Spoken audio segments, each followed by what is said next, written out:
Good morning. Well, here we are, continuing to move through the life and ministry of Jesus and the Gospel of Matthew. We've already had quite an interesting trip, a lot of interesting things being said, a lot of lessons to be learned, but it's still very early in the story. So it's important to remember as we look at this that we're kind of in a second cycle, if you will. Jesus began his ministry. He would teach in the synagogues, do some preaching, started doing some healing, and a big crowd kind of gathered.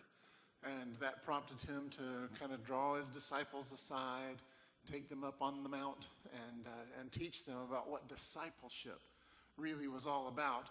And so now we're coming down off the mount, and sort of another cycle has begun. And I'll talk more about that as we go along. Last week, we looked at a trio of healing miracles. And so we saw the leper and the centurion and Peter's mother-in-law. And then there's this kind of blanket statement about Jesus casting out demons and healing many other people. But we get that set of three, and the disciples are kind of absent from that part of the narrative. You know, they're not prominent yet, and I think that'll come along later. But the focus here is entirely on Jesus and who he is and what he is. And so we're starting another set of three. We're not going to complete it today, but this is another set of healing miracles, and this is built around a decision to go from one place to the other, and that's really important. So I'm going to read through verses 18 through 34. We're in Matthew chapter 8, and then we'll go back and talk about this. When Jesus saw the crowd around him, he gave orders to cross to the other side of the lake. Then a teacher of the law came to him and said, "Teacher, I will follow you wherever you go." Jesus replied, "Foxes have holes and birds of the air have nests, but the Son of Man has no place to lay his head." Another disciple said to him, "Lord, first let me go and bury my father." But Jesus told him, "Follow me and let the dead bury their own dead." Then he got into the boat and his disciples followed him. Without warning, a furious storm came up on the lake so that the waves swept over the boat. But Jesus was sleeping. The disciples went and woke him, saying, "Lord, save us, we're going to drown." He replied, "You of little faith, why are you so afraid?" And then he got up and rebuked the winds and the waves, and it was completely calm. The men were amazed and asked, "What kind of man is this? Even the winds and the waves obey him." When he arrived at the other side, in the region of the Gadarenes, 2 demon-possessed men coming from the tombs met him. They were so violent, no one could pass that way. "What do you want with us, Son of God?" they shouted. "Have you come here to torture us before the appointed time?" Some distance from them, a large herd of pigs was feeding. The demons begged Jesus, "If you drive us out, send us into the herd of pigs." He said to them, "Go." So they came out, went into the pigs, and the whole herd rushed down the steep bank into the lake and died in the water. Those tending the pigs ran off, went into the town, and reported all this, including what had happened to the demon-possessed men. Then the whole town went out to meet Jesus. Sounds good, right? And when they saw him, they pleaded with him to leave their region. Some really interesting things going on here, some interesting things to unpack, to learn from. And again, so Jesus has just finished drawing crowds to him with his preaching and teaching and healing. He's explained what discipleship is about, and here we're kind of starting again. He sees the crowd and he says, "Okay, it's time to cross over." Now, we don't know if he intended to reduce the number of people following him, to get away from the crowd in some way. We know that he was careful about the word getting out. He told the leper, "Don't tell anybody about this. Just go present yourself to the priest." So in some ways, it seems perhaps Jesus was keeping a lid on things for now. We're not sure. He doesn't explain. But he does see that it's time to cross over. Now, don't miss the fact that he crossed over into a non-Jewish place.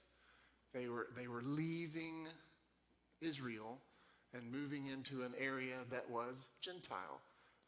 If you had any questions about that, they were raising a herd of pigs.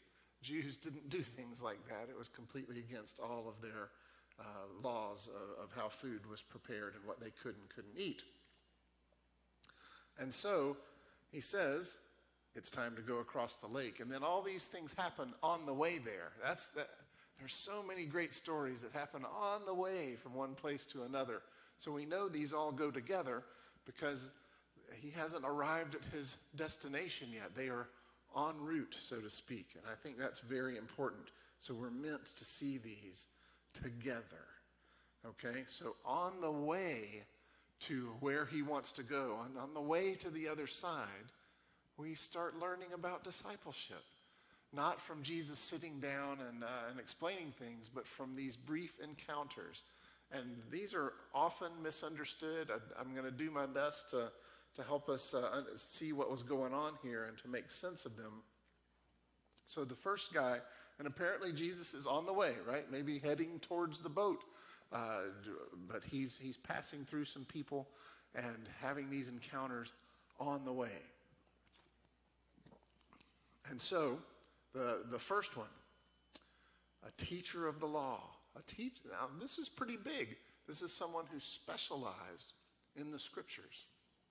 And the teacher comes up to him and addresses him as teacher.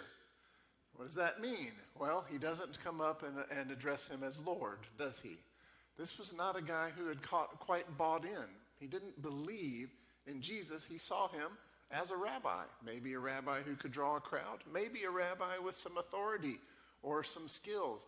Whatever it was, this guy thought that he could petition to be part of Jesus' school. I mean, this was a fairly standard way for a normal Jewish person to ask a normal Jewish rabbi if he could become his student. That doesn't sound bad. There's nothing actually wrong with that. But he didn't get who Jesus was, why he had the authority, so he wasn't really sure what he was asking in sum. He was interested, clearly held a pretty high position in society, but was willing, because of what he saw in Jesus, to kind of take the student position, even though he was a teacher himself. That's significant. That's very meaningful. And we see a lot of other teachers of the law assume Jesus is a bad person and hate him simply because he challenges their position in society. So this guy has a lot going for him, but he doesn't quite get it. And what does Jesus say? It seems kind of cryptic and weird. You know, hey, foxes have holes, birds have nests, the Son of Man nowhere to lay his head.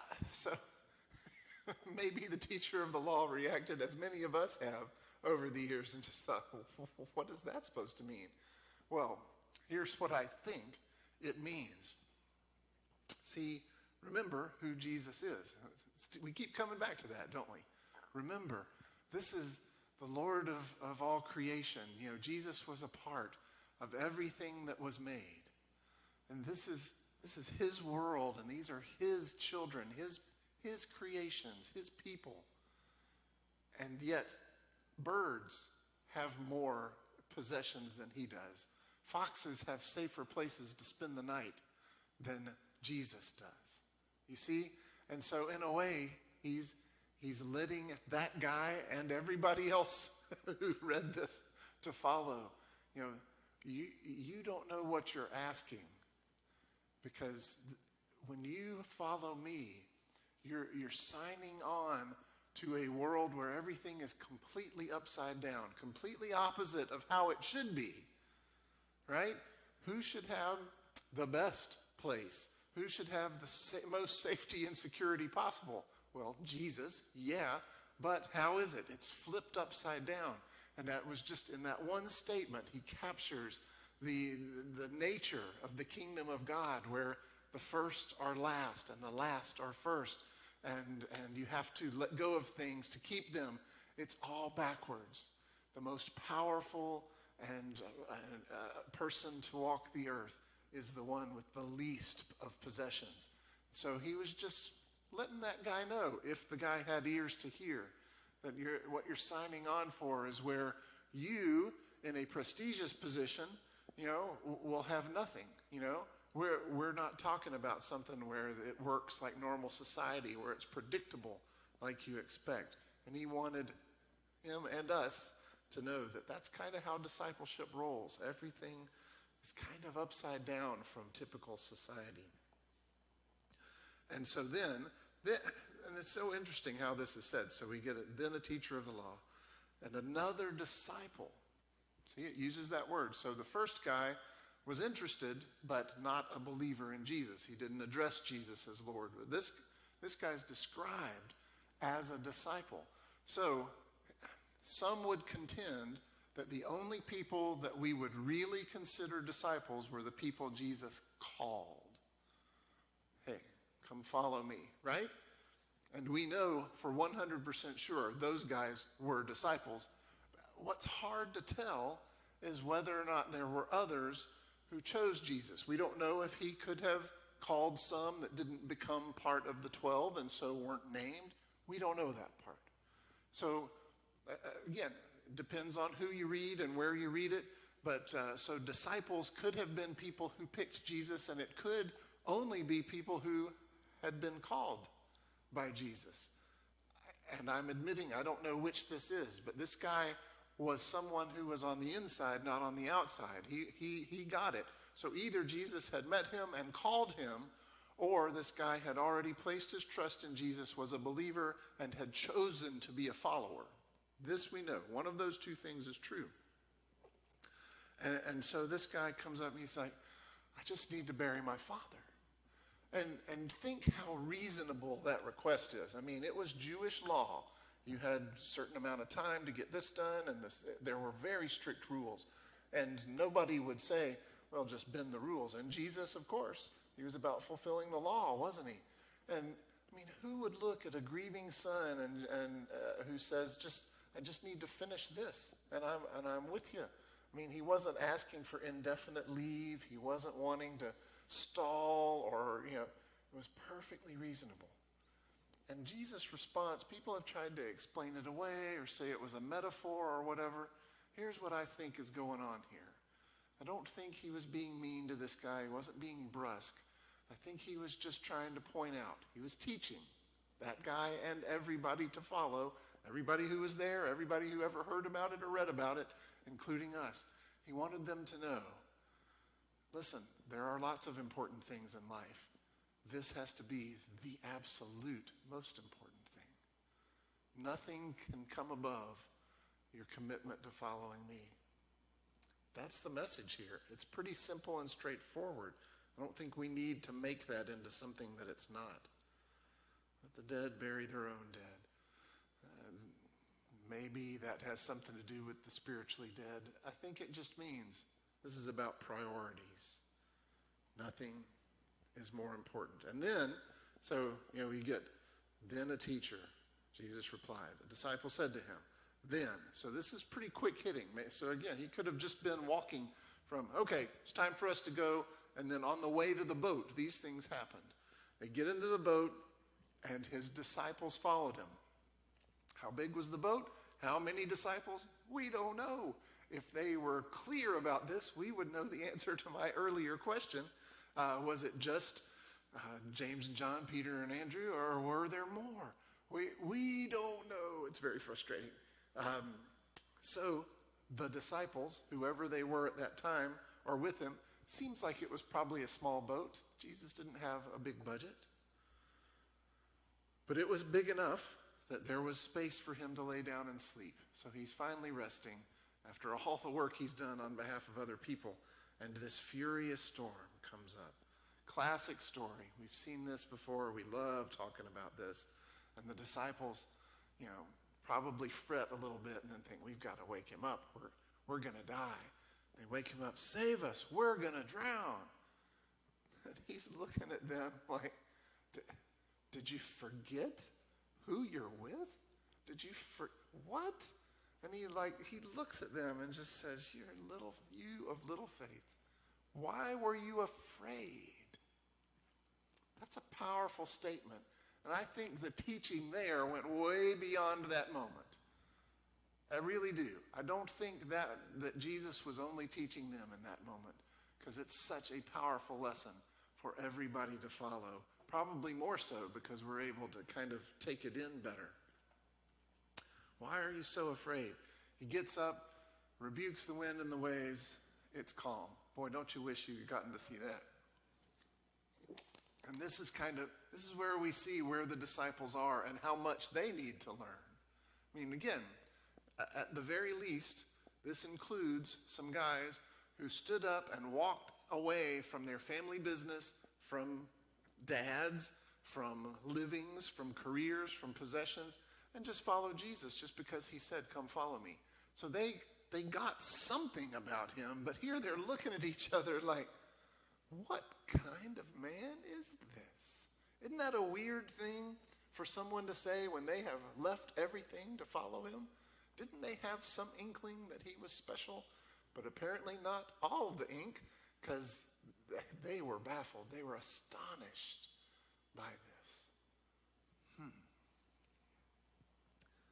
So they've learned a little something about, there's an old song that I like to do with kids. With Jesus in your boat, you can smile in the storm. It's a classic. You may not have heard it because it's more of a camp song.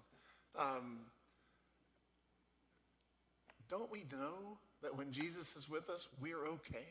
Don't we know that? Aren't we sure of that?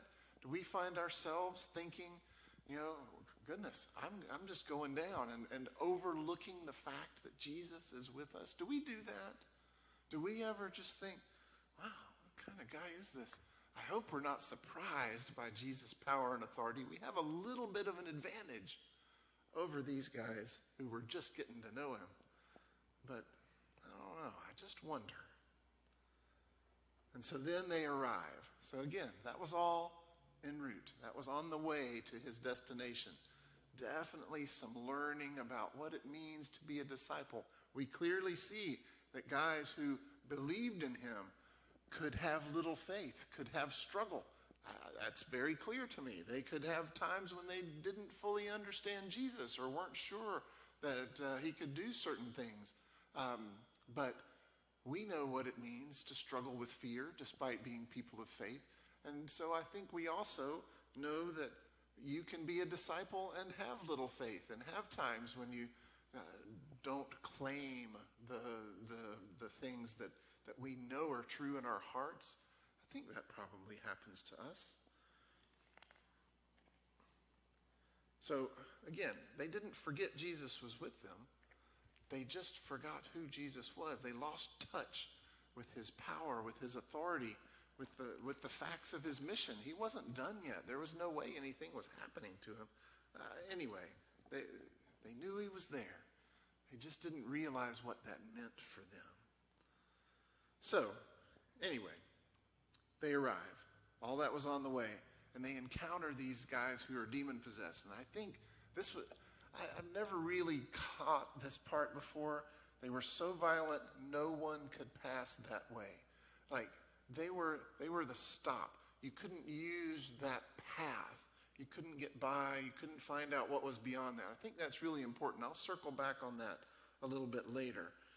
But here, right after the disciples are like, who is this guy? The demons are like, oh, it's the Son of God. What's going on here? Aren't you kind of doing your thing and we're doing our thing? I mean, it's not really time yet, right? You're not trying to bump up the timetable. It's not the appointed time. The translation is difficult, but it's kind of like, why are we even crossing paths here? What do you want with us? We don't get in your territory. But the demons quickly shift to begging. See, they recognize him for who he is, and they know his power and authority. No one has to convince them. He doesn't have to show them anything. They don't have to hear him preach and teach. They know. And they instantly go to begging him. Okay, if you're gonna kick us out, just send us to the pigs. And notice, there's exactly one word. Last week, you may have caught that Jesus cast out many evil spirits with a word. I don't think this is an accident. So all he says to them is, go. Remember the centurion? You say the word, and it's done. I say go, people go. I say come, they come. You say the word. See, he got it. That's why he's in the story. He got it. Jesus says go, they go. It's done. How ironic that all of these people, some very spiritually sensitive, some perhaps not, some very smart, maybe some less so, but all these people are struggling with, goodness, he seems authoritative. Who is this guy? Why does he know these things? They're struggling with him, and Matthew's showing us all these reasons to have confidence in Jesus' power and authority, but people are struggling, and these demons totally get it. But here we see clearly what's kind of been simmering under the surface, what Matthew has been kind of setting up. We see the kingdom of evil and the kingdom of God face to face, head to head. And it's no contest. This is a massacre. It's not Jesus. One word.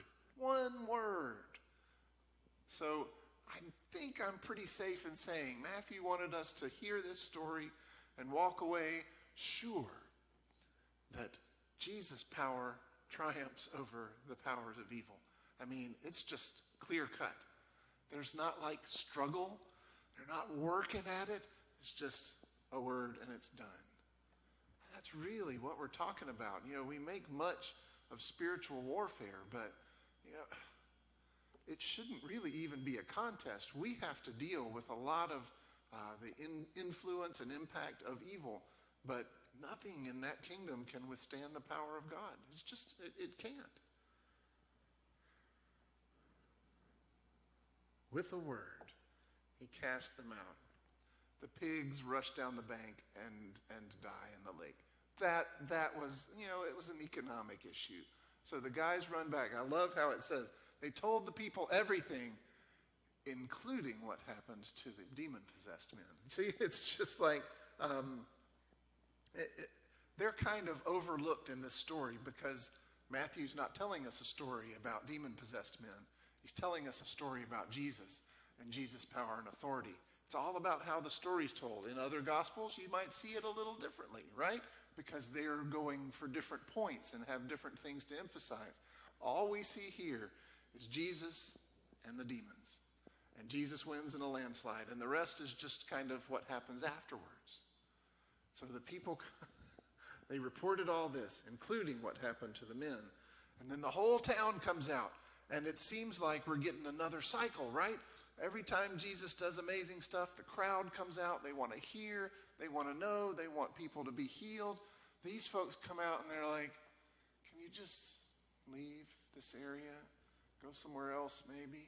See, all they could focus on was the disruption. They found it fear-inducing that something strange that they couldn't explain had happened. They're not celebrating that they can now walk through that area and get to what's on the other side. They're not celebrating that two men who had been bound by these demons for who knows how long and are now sane and healthy. No, all they're thinking is, this is weird. We don't understand this stuff. Can you just go somewhere else? They begged him to leave. It's not phrased exactly the same, but that hit me today, you know, where the demons begged Jesus to allow them to leave in a certain way, and then the people are begging Jesus to leave.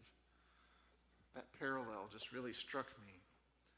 When they should have been, you know, putting him on a litter, you know, those things they used to carry people around in, and carried him into town and done a feast. No. They beg him to leave.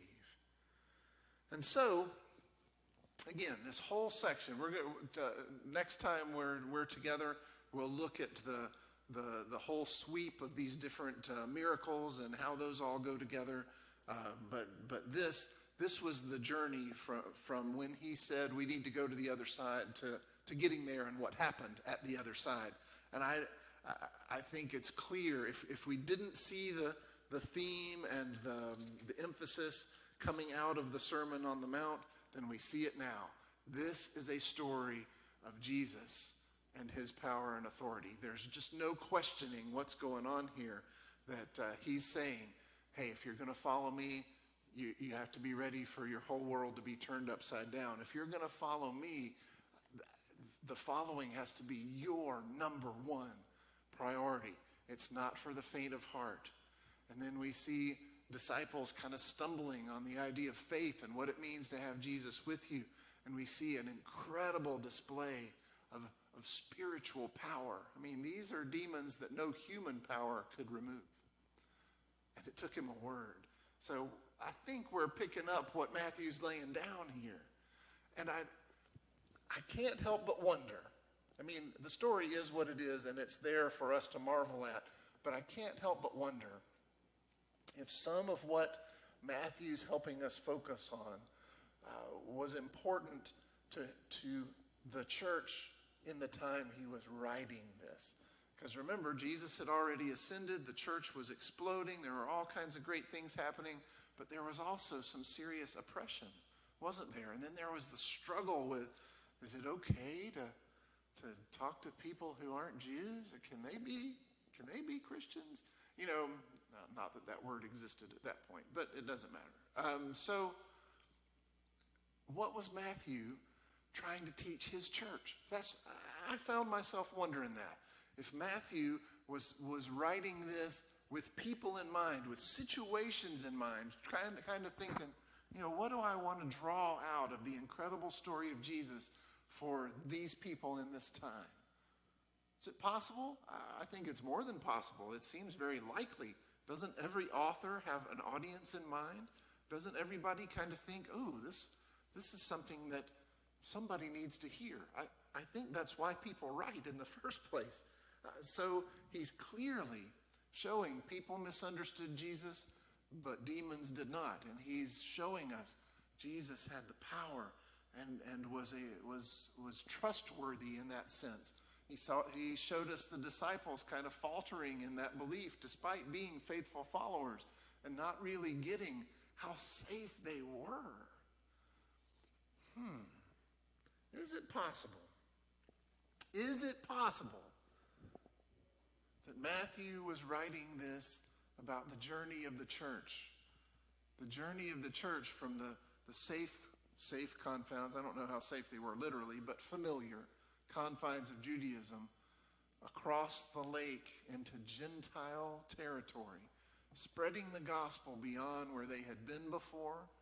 Is it possible?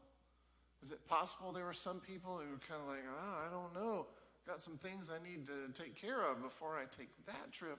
I don't know. Were there people that maybe were fearful about what might happen on the other side? Was it okay? Would it be weird?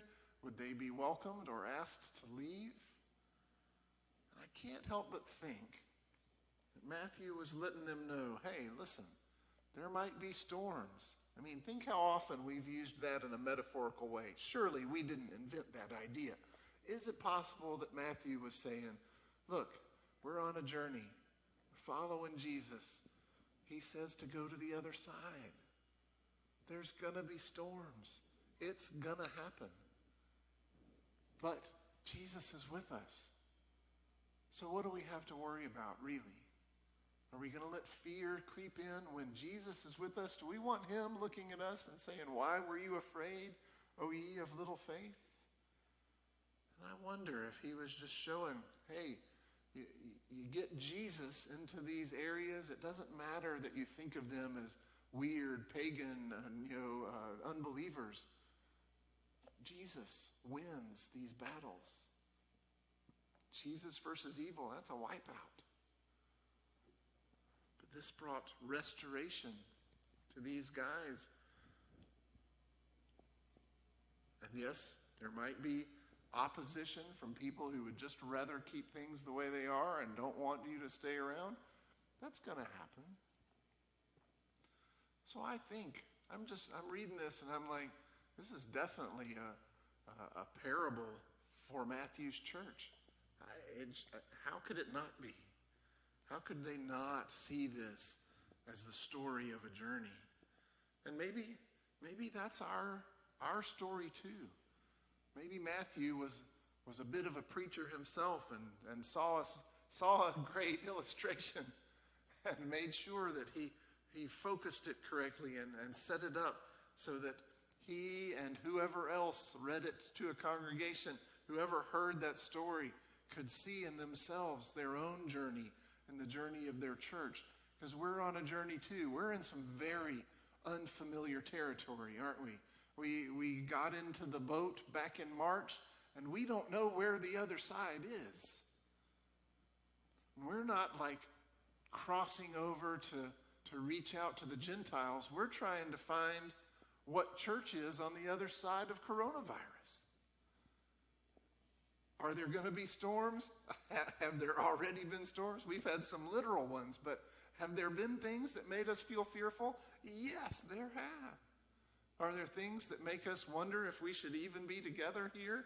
Well, of course. We're having to cancel stuff. We're being careful.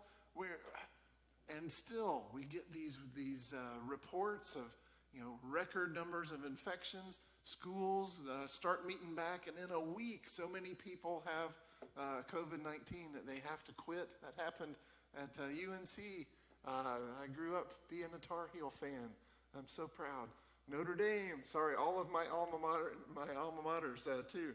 Notre Dame had a big breakout because of some people who didn't wear masks when they were hanging out and partying together. We get these stories. We know that contagion is there, and it's scary. But we cannot lose sight of the fact that Jesus is in our boat. He is with us. He is present. And boy, I wish he could speak a word to the virus and just tell it to go. But we're muddling through this. We just can't give in to fear. We're going to be careful. We're going to be smart. We believe that God gave us brains so we could understand scientists. Yes, but we're not going to live in fear because Jesus is with us. And we are going to find the other side. And we are going to follow Jesus into new places where incredible things might happen and opposition might happen. But we've got the ultimate power, the ultimate authority with us. We don't want to be the ones Jesus is looking at saying, really? Ye of little faith. We want to be the church that gets who he is, that understands his power, understands what it really means to be his disciple, and follows him all the way. In the name of the Father and Son and Holy Spirit.